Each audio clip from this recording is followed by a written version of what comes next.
Les personnes déplacées ont de nombreuses identités intersectionnelles, comme le sexe, l'âge, la race et les incapacités ou les handicaps. Certaines personnes réfugiées qui arrivent au Canada par la voie de la réinstallation vivent avec un handicap. Cette vidéo présente un aperçu de la manière dont les personnes réfugiées handicapées arrivent au Canada, ainsi que certains défis auxquels elles sont confrontées à leur arrivée.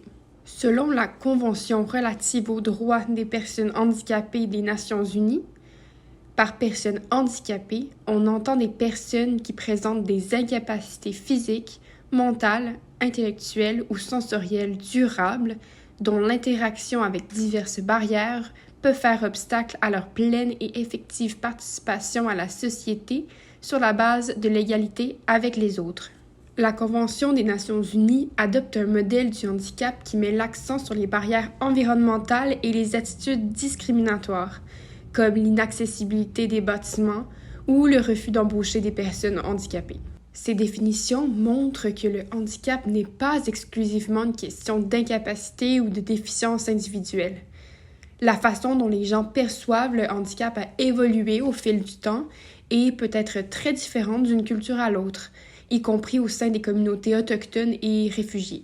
L'Agence des Nations unies pour les réfugiés peut recommander la réinstallation des personnes réfugiées au Canada si elles présentent des problèmes de santé graves.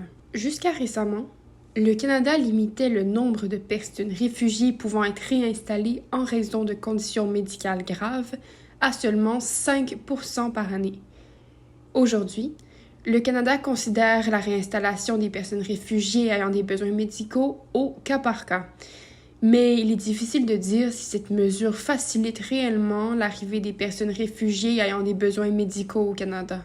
Les personnes réfugiées handicapées peuvent également être référées pour la réinstallation en vertu d'autres motifs.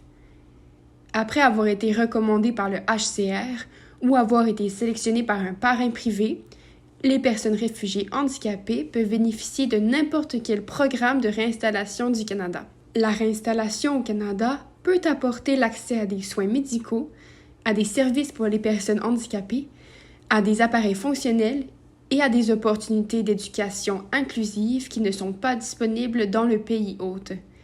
Par exemple, une personne réfugiée ayant des besoins en matière de mobilité peut obtenir un fauteuil roulant motorisé pour la première fois au Canada.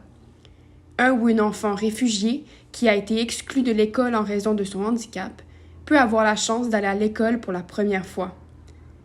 Et une personne réfugiée souffrant d'une maladie rare et grave peut obtenir le traitement médical dont elle a besoin. Toutefois, il y a encore des obstacles à l'accès aux services de réinstallation et aux services pour les personnes handicapées. Les services destinés aux personnes handicapées ou souffrant de conditions médicales ne disposent souvent pas des outils nécessaires pour desservir efficacement les personnes réfugiées. Par exemple, les établissements de soins de santé spécialisés ne proposent pas toujours de services d'interprétation linguistique. Et les organismes d'aide à la réinstallation des nouveaux arrivants et nouvelles arrivantes au Canada n'ont pas toujours les ressources pour assister adéquatement les personnes réfugiées ayant une incapacité. La stigmatisation et la discrimination sont également des problèmes récurrents. Les personnes réfugiées handicapées au Canada sont victimes de stigmatisation et de discrimination en raison à la fois de leur statut de réfugié et de leur handicap. Le terme « intégration » est souvent compris de manière restrictive en termes d'adaptation individuelle et de réussite économique.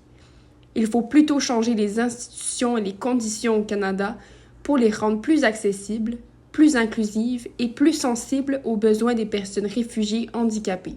En revenant sur le modèle social du handicap et la Convention relative aux droits des personnes handicapées mentionnée au début de cette vidéo, il convient de se concentrer davantage sur la modification des conditions handicapantes dans la société au sens large, qu'il s'agisse de systèmes inaccessibles ou des attitudes discriminatoires.